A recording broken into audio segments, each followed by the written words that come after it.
caso es apóstol. Segundo, porque es normal, ¿verdad? Es normal. Tercero, es la ley de Dios. Y cuatro, se hace para otros. Pablo dice, mira, esto no lo estoy requiriendo solamente yo, esto se hace para los demás.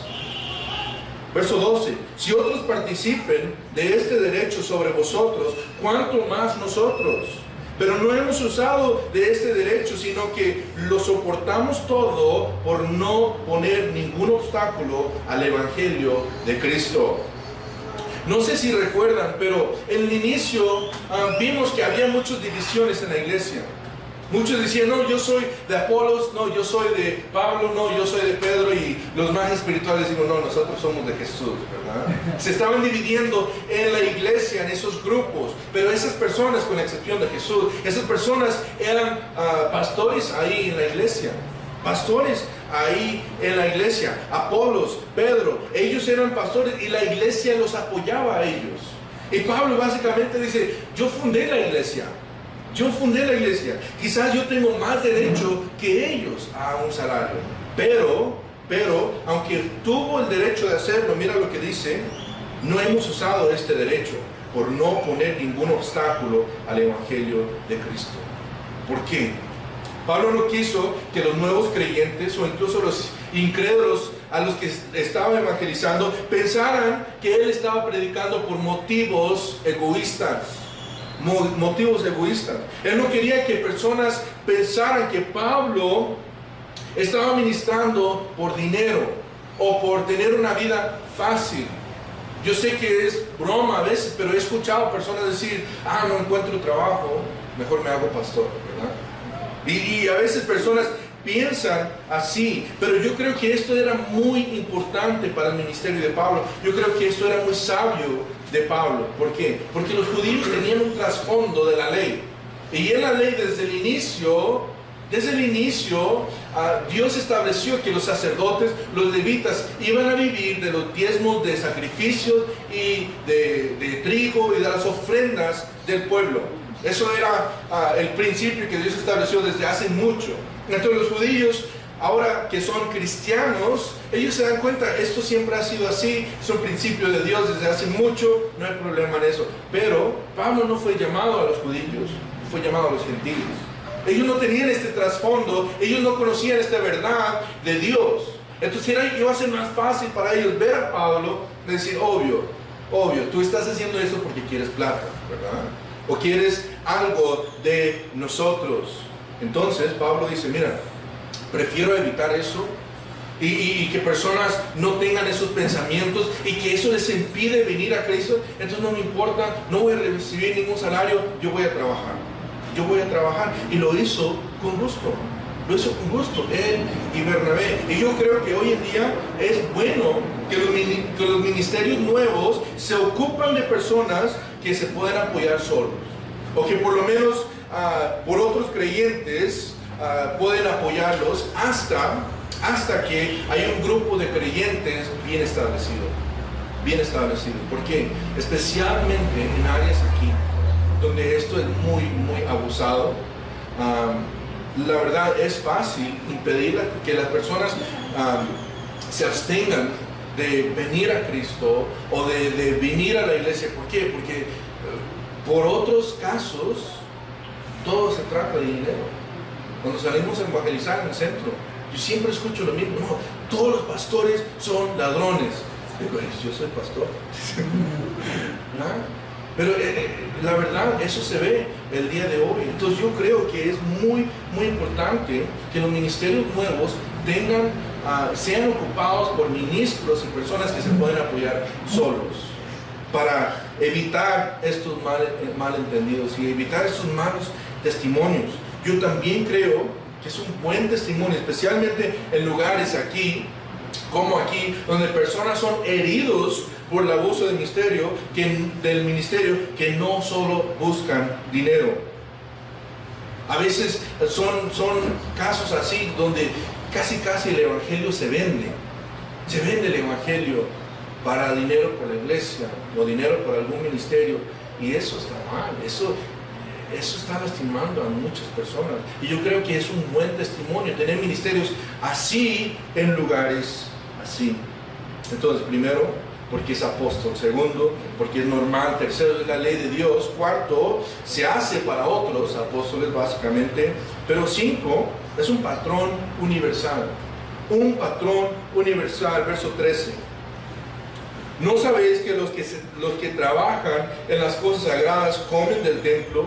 Y los que se sirven del altar participan.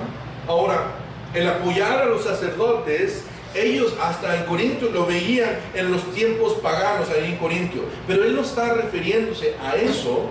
Lo que se está refiriendo es algo mayor, el patrón que tenemos en el Antiguo Testamento. En Números 18, ves que los sacerdotes vivían de los diezmos de las cosechas, los diezmos de los sacrificios del templo.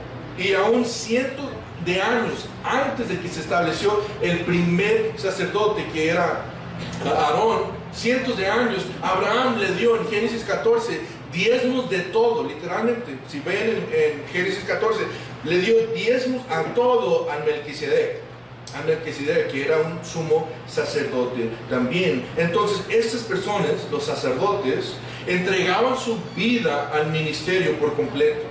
Completamente al ministerio. Entonces ellos necesitaban apoyo, y por eso Pablo dice, es un patrón universal, esto es lo normal, ¿verdad? Y el sexto, ya el último, porque fue ordenado por Jesús. Fue ordenado por Jesús. Verso 14, ya para concluir. Así también ordenó al Señor a los que anuncian el Evangelio que vivan del Evangelio. Ahora, yo creo que esa es la razón más importante de todas. Más importante de todas, porque fue ordenado por Jesús. Ahora, honestamente, no se sabe exactamente a lo que se refiere Pablo aquí. Bueno, puede haber sido que estaba hablando de una revelación que él tuvo personal a solas con Jesús, porque tuvo varios. Quizás está hablando de una enseñanza que nunca se registró en los evangelios de Jesús, porque hay algunos. Pablo en Hechos 20, él dice, recuerda las palabras del Señor Jesús, que dijo, más bienaventurado es dar que recibir. Ahora, uno busca en los evangelios, no se encuentra ahí, pero esta era de una enseñanza que no se registró en el evangelio. Quizás es otro asunto así de esto, o pudo haber sido cuando Jesús comisionó a los 70. En Lucas 10 vemos que Jesús hablando dice, y posad en aquella misma casa, comiendo y bebiendo lo que os den, porque el obrero es digno de su salario. Eso es lo que Jesús dijo. Cuando estás evangelizando, cuando estás ahí, si alguien te invita a su casa, entre, no te vayas de ahí, ¿verdad? Si les dan comida, come. ¿Por qué? Porque eso era su forma de decir, el obrero es digno de su salario. Ellos están obrando en el evangelio, que también vivan por el evangelio. Que también vivan por el evangelio. Ahora, es importante que sepamos esto. Ya para concluir, el Señor ordena a todo su pueblo, a nosotros, a que ofrezcamos apoyo a los que están dispuestos a ministrarnos. Ahora, Él no ordena al ministro que acepta el apoyo. Ordena que todos seamos generosos, que apoyemos a los ministros, pero no le ordena a los ministros a que reciben ese salario o ese apoyo. Como dije, mencioné, estoy muy agradecido que Dios ha abierto otras formas para que Rachel y yo podemos tener ingresos y así no ser carga a la iglesia. Y ahorita en la iglesia estamos ajustando para el alquiler aquí y la luz y el agua. Bueno, no pagamos agua y la luz. Y la verdad, está bien, es excelente. Y yo seguiré trabajando, yo seguiré ocupándome en diferentes formas para recibir así yo mis ingresos. Pero siempre sería excelente, y no estoy hablando por mí, pero de que la iglesia puede apoyar a algunos para que se ocupen completamente al servicio de la iglesia. Parte de los trabajos que yo hago, también estoy trabajando con 2 otras iglesias y los liderazgos en esas iglesias.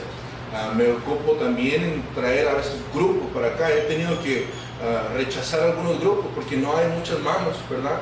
Para apoyar. Pero a mí me encantaría cuando lleguemos al punto, porque ahorita tengo tiempo, ¿verdad? No nos ocupamos así toda la semana, todas las horas del día aquí en la iglesia, pero eventualmente la visión es de que no de que la iglesia sea gigante, pero que tengamos áreas de alcance, que estemos alcanzando no solo a los incrédulos, pero también a creyentes.